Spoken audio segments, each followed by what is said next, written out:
પાટીદાર સમાજના બે નેતાઓના વિખવાદ મુદ્દે લલિત વસોયાની અપીલ જે છે તે કરવામાં આવી છે। સમાજનું સન્માન ઓછું ન થાય તે રીતે વર્તવા માટે અપીલ કરી છે। જે પણ મુદ્દો હશે સમાજના લોકો મળીને ઉકેલ લાવશે। મીડિયામાં ખોટા નિવેદન કરીને વિખવાદ વધારવાનો મતલબ નથી। જયેશ રાદડિયા અને નરેશ પટેલ પર પણ શાબ્દિક પ્રહારો કર્યા છે। બંને નેતાના સમર્થકો વચ્ચે સોશિયલ મીડિયામાં પોસ્ટર યુદ્ધ ચાલી રહ્યું છે અને આ વિવાદનો અંત વાતચીતથી આવશે તેવું લલિત વસોયાએ જણાવ્યું।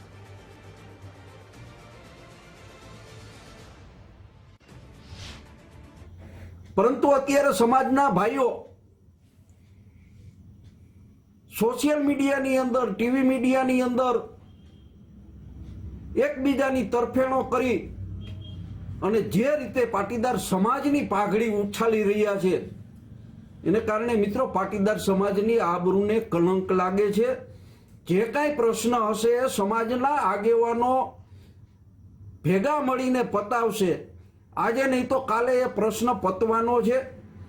હું કોઈની ફેવર કે કોઈનો વિરોધ નથી કરતો, પણ દરેકને વિનંતી કરું છું, તમે જેના સમર્થકો હોય, પરંતુ મહેરબાની કરીને સોશિયલ મીડિયાની અંદર, ટીવી મીડિયાની અંદર આપણા સમાજની આબરૂ ન ઉછાળો।